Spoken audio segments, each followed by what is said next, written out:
All right, welcome to the Print Fan podcast. I'm your host, Darren, founder of the Print Fan. I'm joined by Daniel Pentecost, a founding director of CLT Geek, and we have two fabulous guests with us today that I'm going to let Daniel introduce for us. Gee, thanks, Darren. I have the pleasure of bringing on two colleagues who I have worked with in Sublimation Camp. If you're not familiar with craftingcamps.com, and check them out. It's craftingcamps.com. I have Cori with Hey Let's Make Stuff and Angie Holden with the Country Sheep Cottage, both of whom have some very interesting overlap in our printing world. And I'm excited to hear their takeaways from Printing United, how they think things overlap, and what they see coming up in the year ahead. But I'll start with a question for Darren today. Darren, when is the last time you crafted? I would probably say it was like 10 plus years ago. Like, that's how the business started. I bought a used US cutter,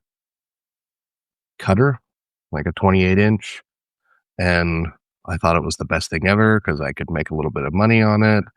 And then I started weeding everything and I hated life. And that's when I decided I have to find a better, faster, easier way because I want to do production. I don't want to craft. I don't like that. At the time, it was probably a little enjoyable when I had a full time job. But then as soon as it became a business, it was like, no, like, that's why I have Jacob in the back because he can do that. He just loves to work and just put his headphones on and he can do the same thing over and over and over. I I cannot. Well, better, faster, and easier is actually how I came to know Angie and Corey in the world of sublimation. Because in my life, I was looking for better, faster, and easier for things that we could produce for our clients as quick turnaround, promotional and giveaway items. And the swag items that take 4 weeks to come in don't work when somebody's got a trade show the next day. And so I became an unofficial expert in sublimation through making products for our clients. And so Sublimation Camp is how we met. Now, it has grown since then. So I will ask you two ladies, um, how did a marketing expert and an engineer get in the same room? And I'll let y'all put in the comments which one. Uh-oh. Uh-oh. Daniel's frozen. The tech guy is frozen. Daniel's supposed to have the best internet out of all of We us have the because he best yells internet. at me. We don't know what we're supposed to comment. Come back, Daniel. Oh, Uh, uh, and he's down. Now, what's hilarious is I'm sitting here on two different internet connections, and I am the one that went down. So We do were you like, want, you have or the do best you? internet. I'm sitting here on three internet connections. I have a hotspot, which is Speedify, and my Wi-Fi, and my wired connection. So I think my laptop just decided that it was gonna like poop the floor. So where did you lose me, and where do you want to start over? I think we should leave it in, but you said let's put it in the comments, and then like this, you were stuck like this. And we were Oh, laughing at you. So okay. I'll just say let's put it in the comments. Which one you think is the marketing expert, and which one you think is the engineer? And I'll give you an opportunity to introduce yourselves, crafting camps, and sort of how you ended up in this print world. you want me to go first, Corey? Sure. Okay. So I'm Angie Holden and my degree's in engineering. So I was working as an engineer and it was during like the recession 2010-ish, 2009, 2010. And we went down like we got cut 20%, our hours were cut, and I just needed like something to do. And so I just kind of started a website and it was just like a personal diary more of anything. I was like working on my house and then it was like, hey, people are reading this and this could be a cool side hustle. So just started making it as a side hustle. Even when went back to full time, I just kept it on the weekends, little side hustle, and then it grew and I was making more money doing this than I was being an engineer and I like this better. So just quit my job in 2016 to do this full time, be my own boss, all that kind of thing. And I started blogging before you could monetize it. I feel like I started blogging in 2013, or sorry, 2003, basically as like, "Hey, I'm going to graduate school, and here's, what's going on in my life." And I started doing a lot of book reviews because I wanted to go into publishing. And then I started also posting some crafts, and the crafts got a lot of traction. I mean, my posts were very, very in-depth. It was like a bad Instagram filter photo of a pot holder, and the whole blog post was, "I made a pot holder!" Exclamation point. Like, it was very I mean, it was very different back then. But my craft started getting a lot of traction. At some point, somebody sent me or Cricket sent me a cricket. It just showed up on my doorstep. Angie and I together participated in this thing called Design Space Star. I think it was in 2013. And yeah, so when I got married in 2013, I was like, you know what? I think I can make this work. I think I can do this. We had my husband's income at that point, and yeah, so now he's a stay-at-home dad, part-time programmer, and this is sort of what we do, and it's fun. I think we should mention, so we're scattered all over the US today. So Darren is in Utah. I'm in Charlotte, North Carolina. Angie is in Tennessee, and Cori is in the Pacific Northwest. Uh, and so I should say you live in Vancouver because basically you could walk to Vancouver, right? I I mean, can see Vancouver very like, I can from where I live, you can sort of see Vancouver, so yeah, I'm very close to the border. so all four of us and two more of your colleagues, so I guess you could say all six of us, ended up at Printing United, which is a very interesting convergence. Could the two of you talk about sort of what you're seeing with the merging of crafting and printing in the world of print?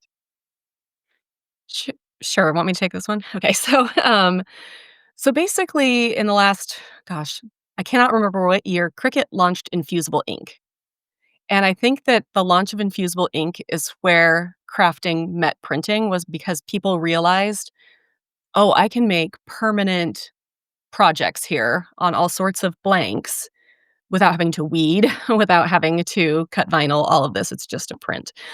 With infusible ink, obviously, you do need to weed and cut it, but I think at that point, all of the crafters, especially those of us who teach, were kind of like, "Whoa, what's sublimation? Let's learn a little bit more about it." And so Angie and I got sublimation printers. They were the original, like, take an Epson EcoTank and you just put sublimation ink in it. And we decided, as this started to grow, like, "Hey, the only people teaching about this," and I mean this to no offense to the gentleman in this room, was, like, really techie dudes. And, a lot of the women that were trying to learn how to craft did not feel comfortable in the space, they didn't feel welcome, a lot of it we call it Sublimation Steve, like, he was really talking to the bros, the tech people, and we wanted to sort of demystify the process for the everyday crafter, which are for us is generally women, not all women. And we wanted to bring, like, all of that knowledge that we had gained just trying to do sublimation ourselves to this, like, crafter audience because it's not a big step from a Cricut to a sublimation printer. You have the heat press already most likely. So that's kind of how we, like, got our foot in the door when it comes to printing. So what was that product called? Infusible ink, and it's a sheet of, basically sublimation ink, and you can cut it on a Cricut and then apply it. And it is I still don't available as a product, and they still teach how to use it. So if Yep, you It is. and I Yeah. still use it see. want to, sometimes because it's fun. See, and it's funny to me because I have like no clue. Like, I know what a cricket is. Like, cricket is actually based here in Utah. Mhm. I know like they're widely known in the industry, but I just have not followed it. And like, I I am Sublimation Steve. I am very technical. My iPad is cannot freaking out on me. I cannot show them on this podcast, but I was definitely Sublimation Daniel this week because we made 150 angel tree ornaments for one of the local city governments um, using my converted ET 1500 Epson printer. And the reason we did that is very easy to do. I could get the blanks quickly and we could turn them around in the timeline that they needed them to. So for our audience in the print fam, I often show in our Print Fam Facebook group things that I have done, and there is a picture of the ornaments in our Print Fam Facebook group if you'd like to go take a look at it. And so you can see sort of what you might be able to do for your own clients. So it applies not just on the crafting side, but I'll put in a plug for Crafting for Profit. You guys have a podcast that releases monthly, Crafting for Profit, Every other week. monthly, weekly, every other Every week. other Thank you, mhm. bi-weekly. Crafting for Profit, and then you just had Crafting for Profit Camp, and that is still available to purchase access to if somebody would like to purchase an all access pass. I'm assuming if they just Google Crafting for Profit Camp, they will You can just come head to the to right place. craftingforprofitcamp.com. There you go. Or craftingcamps.com to see the latest stuff. I know. So based on when this video will go up, you will be just finishing 12 days of holiday crafts. So whether you are a crafter at heart or have a crafter in your house, take a look at craftingcamps.com or your respective YouTube channels. I see you have your handles in the descriptions here. Check them out on YouTube for all of the latest stuff. And I will say a certain someone here has more lasers than I do, and maybe more lasers than Darren. Will she out herself? Hmm. I've had 11 lasers. I think that's more than Angie. I think Uh, you win for lasers. I have a lot of lasers. I don't have all of them still because I have had to get rid of them because I don't have the space, but all of mine are, like crafter CO2s and below. So, there's the higher end, production machines. The biggest laser I have is the X-Tool P2S, and then everything else is smaller than that, mostly diode. and Oh, Darren, you have I 9 currently? I'll have to count in my head, but I do want to, like, for a lot of people don't like, I understand what Corey means, like crafting and below type lasers, but like we even have Bob that's in our Facebook group, and he runs tumblers on an X Tool, I think D1, Yeah. and like he refuses to do anything different. Like he tried to buy a bigger laser and it didn't come, or whatever problems he had.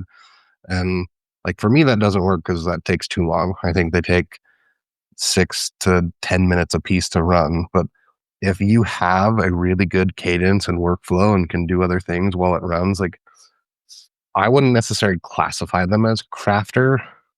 I think they're lower powered and they have different features, but I wouldn't, not that crafting's a bad word, but sometimes printers think it might be a bad word, Mm. but I don't necessarily think I'd classify them as that. The Hmm. only thing for me is I don't like the, and it's funny because like all my diodes are open air lasers, but I don't like, I guess, the 4-post diode lasers. I don't like, but I've also never had one, so it's hard. I'm judging, but as far as number of I will lasers, I'll have to count while you guys talk because I don't remember how many I have. That's how bad it is. I will tease those of you who would like a thorough guide as to choosing lasers. I may have put a bug in Corey's ear while we were at Printing United about coming up with something similar. Angie and Corey have a product that you can search for called Heat Press Roadmap.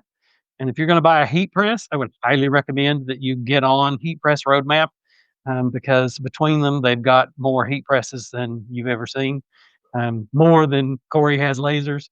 And they have cataloged, what type of heat press you might want for this, you might want for this, all the way from the smallest handheld heat press up to the auto open type heat press. In fact, when we were printing United at the Fire Sprint meet and greet, one of our print fan members was like, "I'm about to go spend $2,100 on a heat press." I was like, "Hold on, don't do that. You need to go get Heat Press Roadmap and figure out what you don't know, because you could probably get 3 heat presses for what you were going to do for the price of one of the heat presses that you were going to buy." And finding the right fit, that's sort of where this convergence of crafting and profit are for many of our folks. Is they don't need the heat press that's like $2,100, $2,500 that you're going to run like a dog, 10 hours a day, constant use. You get somebody that's going to press 100 shirts a week. Well, you don't need a fancy heat press to press 100 shirts a week at DTF. You just don't. I know because we do it. I have the HTV AutoPress 2. Be sure that we specify generation 2 on that. And we've pressed well over 3,000 items on it since I got it, and just love it. But to the point that I'm teasing, for those of you who would like some help choosing lasers, between Darren's lasers that are more enterprise focused and Cori and Angie's lasers that are beginner friendly all the way to beginning to make profit in your business, we might be working on something for 2026. Just watch this space. We will definitely do a podcast about it when that comes around. Speaking of questions about products, um, I s the 2 of you have backgrounds that I think are probably the most asked about things behind you, and I'm 100% certain that some of our print fam are gonna ask about this. So, Angie, what is this thing behind you, and what do people need to search to find your blog post about this thing? So this is the Create Room Dream Box. I have a YouTube video on it. I have a blog post on it. I will show you all about it. And I will say I put off for a long time because it's expensive, right? And I put it off for a long time. And I was like, I don't need that. It doesn't do all that it says that it's going to do. And then I got one. And this thing holds so much stuff. I was literally amazed. I highly recommend them to everyone. If you crafting, if you are run a small business, whatever, if you have a lot of supplies, like create Room Dream Box all the time. And then I also have a And Create Room Dream box. It's on the other side of the room, and I have just the center version of it, which is what Angie has, but without the doors. So it's just that centerpiece in the center there. And then I've stuck my Dream Cart, which is another thing that Dreambox also sells, Create Room also sells. And that's actually my ship station, and it works really well for me. I don't ship out at the volume that I think a lot of you do, but I have an Etsy shop, and so I'm shipping, and so that's where all my shipping stuff is, but it's across the room. This is all IKEA. Um, they don't make these ribbon holders anymore, which is really frustrating because that's what people ask me about the most. But it's actually 6 big panels with all of the different parts. I know that people do 3D print hooks and things that you can't get anymore. So if you go on Etsy or, some other seller, you might be able to find different parts, but they do still have the boards and some of the different things you can get with it. so I will say many of us, especially the patient zero over here in this box, are known to buy stuff that we don't need. So Angie and I may be in the same category where we're may lean a little toward tightwad. I don't want to put that title on you, but I definitely lean toward tightwad.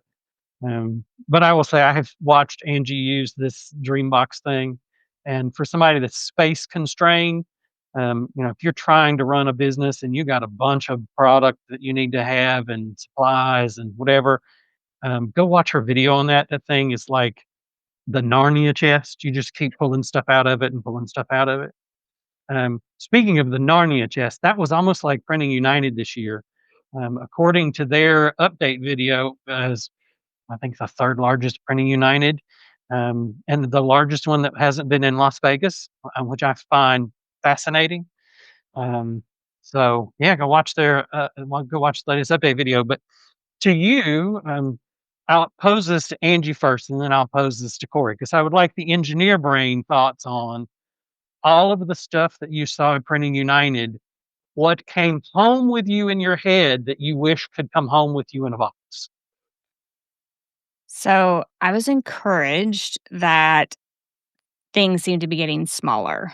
So we went last year. So we went to Vegas and then we went to Orlando this year. And in Vegas, we kept telling people, like, I love this DTF printer, but I would love to see it smaller. I would like to see it for someone that has a limited space. I don't need something the size of a Tesla. I need something that, will fit in my craft room on wheels. I don't want you asking me how big the door is to fit this thing in because it's a standard size door, guys. It's a house. So I was encouraged this year to see some steps forward with that as far as the size of things like DTF printers, UV DTF printers, getting smaller and more accessible for people. I always stumble over that one. And as they get smaller, I think they'll get more affordable. And so that entry price point, even for the small business owner, gets a little bit more affordable. They're able to get in, print their own instead of ordering prints if that's what they want to do. So I was encouraged. I think I was encouraged Now as I have to well. ask, Go ahead. let me sneak in one. So I know that for crafting for Profit Camp, a certain DTF printer, aka Ninja Transfers, um, was your sponsor. You've had an opportunity to look at a bunch of DTF printers now, as well as DTF from other providers, including Ninja. Um, Tell me your thoughts on the quality variances and differences between DTF. I know you have a video on this. Um, So I'll say is I was encouraged by the steps. That's why I said the steps because still, so I do have a DTF printer now. I have the X Tool apparel printer. Still, it's not quite there for me as far as like the maintenance required for that home crafter that's not going to be printing every day. I just think it's a little more cumbersome than they're going to be willing to do. So, I'm still recommending places like Ninja Transfers for people just to order their transfers because I think that's, going to be what they need to do for now. Am I encouraged by the steps I saw at Printing United? Absolutely. Are they there yet where every single crafter is gonna have a DTF printer in their home? They are not there yet, but, I wanna see more in 2026. I wanna see it get smaller, easier, better for, overall health and safety, and that all those steps that they're taking, I wanna see them continue that over the next couple years, and hopefully we get something eventually that I can highly recommend to everyone that is asking me over and over and over again, "What kind of DTF printer do I need to buy?" Now, I'm going to ask an inside track question because I don't know if you published this, but FYI, I got a message, I got an SOS from Angie as she was getting ready to leave for Printing United to figure out how to basically park her home DTF printer for the trip because she was going to be gone longer than 7 days. So I'm going to ask, did the printer survive? Have you So, tested? I haven't started it back up yet, um, Mm. because I'm gonna take some time off at the holidays as well. So now I'm like, do I film that now and say, "Does it work or does it not?" Or do I wait and say, "I waited this long, does it work or does it not?" But I'm definitely gonna film it as far as, like, did this work? Did it not work? How much trouble did I have? But I'm like, do I do it now or do I wait? So that's where I'm not. Mm. That's where I'm at. I'm not sure. Well, I have I think opinions, and I will tell people you offline which my opinion is. No, I know Daniel's gonna be like, "You need to do it right now."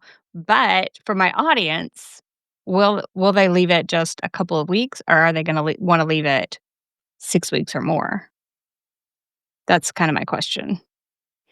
And I have the opportunity, like, I don't necessarily need it. Could I print some holiday gifts? Absolutely. Do I have to? No. I could order Ninja Transfers and do an experiment. So I'm like, I don't know. I don't know which way I'm leaning yet. I think people will have that same issue regardless of being home printers. I think a lot of commercial printers have that problem as well, where they have DNS or have that drive to like buy this new thing and build a new like audience base or build a new customer base. And I think people are getting into equipment too soon. And like I've honestly had like that stress even around sublimation because it's like, oh, if you don't run the machines, like I only have experience with the sawgrass printers. And it's like, well, if you don't run them, then you have issues. And I think too many people are too quick to jump on buying the next piece of equipment rather than relying on people that have equipment and letting them have the headache of it. And I think part of it comes down to like they're afraid to say no to customers or no to friends of can you make this for me? Because I even did that. Halloween was last week, and it's like, hey, can you make me this shirt? I can buy it from Amazon for $15 or Etsy from 20 or whatever. And it's like, well, yeah, I can make it for you. It's $100. Oh, I'll just buy it.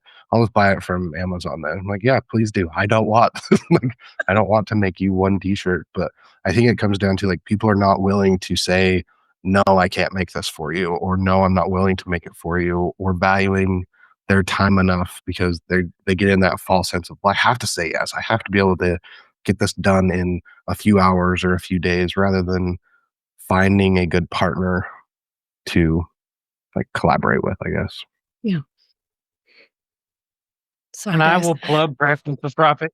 Whoop, no worries. I will plug Crafting for Profit Camp because you talked about one of the things that's a hot button issue for me, which is those folks who are growing their business but have never priced in the overhead and all of the real expenses. And so it makes their products artificially cheap. And then when they go and look at actually covering all of their expenses, they wonder how they can price stuff to compete with the folks that are drop shipping from China. Not that that happens on Etsy. No, not at all. But I know you had some fairly deep content on that. So I appreciate the applicability to that for our own audience because we have lots of Print Fam members who are still in the I'm working out of my garage, but I'm looking at I'm looking at my next. Will I get an office or a warehouse in the next year? And the biggest thing that they have forgotten is they have never priced in the overhead of actually operating as a company, and their mortgage has been subsidizing their business, and they forgot about it. Now, I have not forgotten about Cori because I would like to hear what you thought from Printing United. Was there something that you saw that you wish you could have brought home in a box? I mean, if it was a really big box, that 3D printer you could walk into was really cool. But I probably don't need that. But I will say I was encouraged between last year and this year about how far things had come as far as technology goes. Thinking like, oh, it's only been a year. And all of the people, when we'd walk up to their booths, especially with DTF printing, they'd be like, look at how we're trying to make this safer and faster. And all of these things that we last year were like, okay, well, this has to be safer and it has to be faster. Both of those things were addressed in some ways. I still don't love the safety of DTF printing in general, with especially with the way that crafters do tend to do it, because they're like, I will just shake this powder in a tub and put it under my heat press, and all of that makes me very uncomfortable. I have a video about it on my YouTube channel.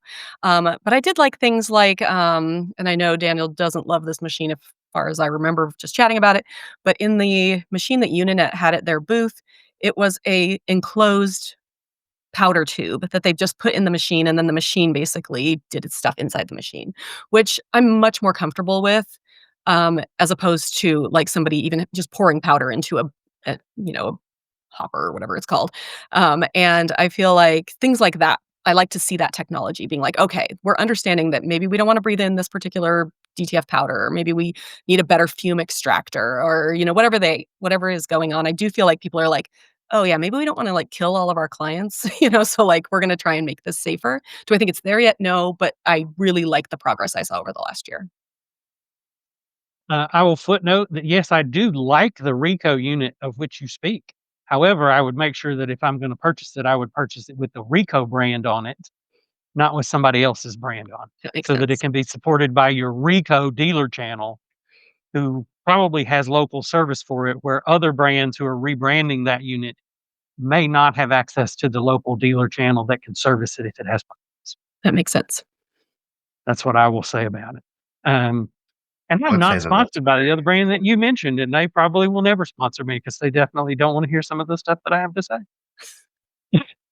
well, service availability is very important when you make decisions on any equipment, which I think like Daniel's even going through this with a computer that is having to be serviced, that he's not getting a replacement. He has to send it back in. And sometimes that makes life really hard.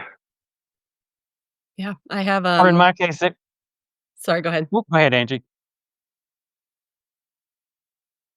Angie wasn't Go talking, that ahead, was Corey. Oh, I Corey. was talking. I was just gonna say I have that full apparel printer as well, and it's been sitting now for months because I have a clogged print head, and I cannot unclog it, and there's no local Service X tool guy to come to my house and help me. And I mean, like, at this point, I'm, like, willing to buy a new print head, but I can't even seem to get that from them. So, I mean, I love Xtool. I mean, I have, like, 6 Xtool lasers. I think their innovation is pretty amazing, especially for, like, our audience.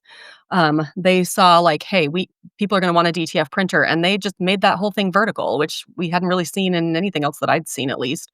And I mean, and they did that quick. And so, I mean, and anytime I complain about anything about Xtool in a YouTube video that I put up, I swear they fix it in the next machine. I'm like, "Are you just watching my videos to, like, figure out what to make better? Because thank you." They always fix the problems that I have. But for some reason with this apparel printer, I think it was probably just one of those things where it maybe they hit the go button before maybe they should have. Um, and I don't say that very often Mhm. about them. Speaking of hitting the go button before they should have, the 2 of us in the top squares backed a certain Kickstarter. The 2 of you in the bottom squares have gotten a certain Kickstarter. Do we wanna talk about that? I We can't talk can. about it because it's still in a box. It's literally just sitting over there in all the boxes. Rory's is in the box. I have mine out, so it's the Eufy Make E1. But I got a, like, prototype model to do content with, and that's the problem I'm having is I have a prototype model. So I am supposed to get a production model soon, but that's a lot of the problems I'm having is that mine is actually a prototype instead of an actual unit that was produced for production. And, so I feel like that's a lot of the problem that the people they sent it to are having at this point. So they sent it to a bunch of people to promote it, but they sent us prototype units, which I was not aware of when I got it. And now I feel like a lot of those people are having trouble because it wasn't meant to print all these things and do all these experiments that we want to do with it. So now we kind of need the production units to actually see what it's gonna actually do. So, and I do feel like do I feel like they jumped the gun? Maybe, but it was also a Kickstarter. So they did it the right way to jump the gun because if you do it on Kickstarter, if you remember back like when Glowforge did a Kickstarter, it was an extremely long period of time before people actually got things and like Glowforges are great, right? Most people like them. So I don't feel like they jumped the gun necessarily. Darren's like, "No, I don't like a Gold Forge." But anyway, um, but I do think that they did it the right way for jumping the gun by doing the Kickstarter. Um, I've gotten feedback from them. I mean, they they acknowledge it at least. They acknowledge the issues, they're trying to do it right, and they're trying to make sure that the units they do ship and that our production units don't have the problems that all of us are experiencing on the prototypes. So I am encouraged by that. If they had went ahead and shipped the units that have the problem, then I would be like, "Oh boy, maybe I need to back out of this." But I do feel like they're doing it the right way. I can say that Darren and I are both sitting here trying to figure out which one of us can generate a UPS shipping label and get it to Corey first. Um, I y can just set mine I'm up. like, "What? You said it's still in a box." We You saw my week. We were in Orlando. I got it, like, right before we went to Orlando, then I was in Orlando, and then my dog tried to die, and I'm just now starting to breathe. Look, I got emergency well, bangs. That's how bad last week was. I got emergency bangs. It was I'm really well, only like 10 hours. here I'll just drive. I'll just drive and pick it up. I have to pick it up. I am planning on setting it up hopefully next week. well, all I'm saying is Darren and I both can record all of the B-roll that you want, and, Right. UPS I will even make sure the courier goes all the way up because I know the topology of your property. I will make sure that somebody comes and picks it all the way up from Sit the all the very way up. tippy top where it is. You saw the picture of my stairs. We live in a Yeah, you told me about bringing groceries in, that yes. it's a chore, Need to train the kids to do that, but thank you, husband. I appreciate right? your husband for bringing stuff up. I know Um, and I was sick, so, yeah, I was like, "You have to go down there," and then, like, the next day, he's like, "I'm sick too." I was like, "No, we cannot be sick at the same time. That's not okay." what s in the last few minutes that we got, speaking of family, so I'm the single one here. Darren has a whole house full of kids. You, Corey, have a house mostly full of kids, and Angie's trying to get the kids out of the house, right? You're gonna have a house full of grandkids soon. So who do you see either maybe coming in and taking up the crafting mantle, or Darren, in your case, coming in and taking over the printing? Like, I've seen pictures after hours. You got a couple kids that are particularly interested in what dad's doing at work. Well, lately they've been more interested because we actually told them they have to start paying for their own things.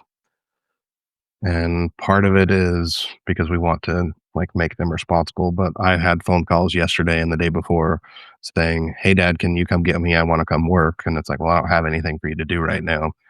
Um, I didn't think that was going to happen. I didn't think anyone would be interested enough, but apparently money talks. And like my son wants to take guitar lessons, and I said, "Great, you pay for it." And my daughter does piano, so it's definitely something's going to happen. It'll be a hopefully a good labor force that can keep me on my toes. But I do want to clarify that I don't dislike the Glow Forge. I just think it's very slow. But if you have proper expectations for the equipments that you buy, I think that's totally fine. And I think for the money, I would probably buy something different, but I do think it's an okay machine. I do also want to talk about the Eufy make because there's a lot of people that are up in arms about it.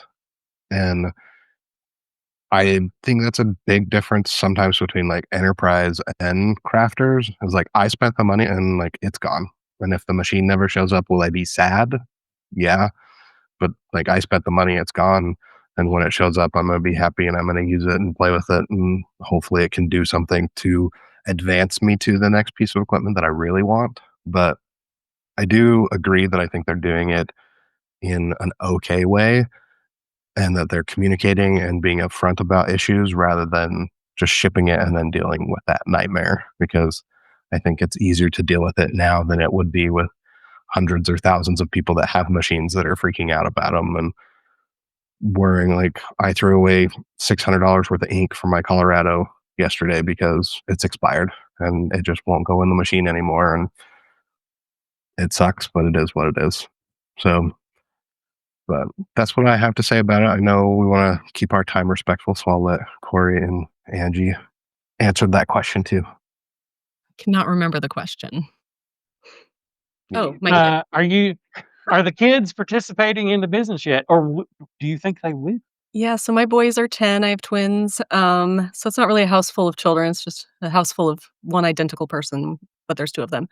And yeah, they, especially Callum, really enjoys he does, like he'll go and print all my Etsy orders and, like, put them all together for me, which is really great. They're starting to be able to work the heat press, and I do pay them because I decided I'm not gonna be that mom that, like especially, like, for the blogger side of things where you, like, take advantage of your kids' free labor, and I'm like, "You know what? I don't wanna do that. I don't want them to resent me in the future." And so I keep track of their time and we pay them into like a fund so that they can access that at some point. And I think I just like, I love my boys and I never want like business or something like that to come in the way of our relationship. And I never want them to think I took advantage of them because they are so freaking cute. So all 3 of my kids are like Daniel said, I'm working on getting them out of the house. I only have 1 left at home. So the youngest is 20. So all 3 of them, as they were growing up, they would work different aspects of the business, or I would pay them to be models. I've done that before. But they're all like I encourage them to, go out, live your best life, do all your dreams. Now, my dream was to be an engineer. Did I expect to have a blog and YouTube channel? No, I did not. So, will things come back around? Possibly. But I was going to say, my grandkids, the oldest just turned 10, and they realized what a silver YouTube button is all of a sudden a couple months ago. And I am the most popular grandma at the school. So, I will say that they are very interested right now on being on grandma's YouTube channel. That is fair. Grandma got some street cred. I love it. I love it. I love it. Um, as a closing question for both of you, I would ask this. Um, if somebody is a crafter, if they're growing into a business, what steps do they need to take today to position themselves for 2026? I think for me, there are a lot of housekeeping things that you need to get done. You need to get a business bank account. You need to make sure that you are keeping your money separate. There's things like that. But for me, you need to perfect your product. We get a lot of people in our group who make, their first tumbler and they're like, how much could I sell this for? And that's great that you're kind of thinking in that direction. Right. But it's like, you have to really have both like a product that you can sell, something that makes you unique so that you're not just competing based on cost or price. And honestly, I think branding is pretty important in that if you're going to be on things like social media or whatever, you just need to have a voice.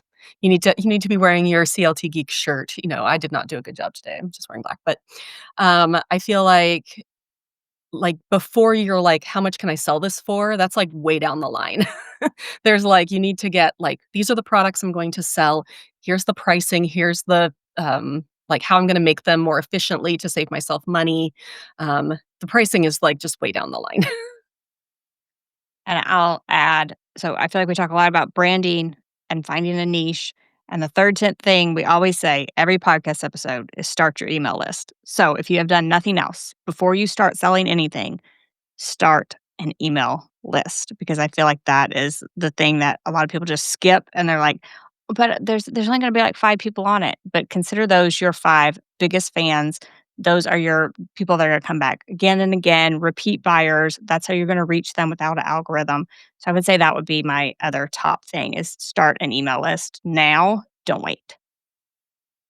That is the perfect time to plug your email list. If you would like to be on these ladies' email list, if you go to craftingcamps.com, scroll down a little bit, you will see a form to fill in your info, and you'll get an email every time they have a new event coming out, new product come out. I'm assuming YouTube videos and other updates.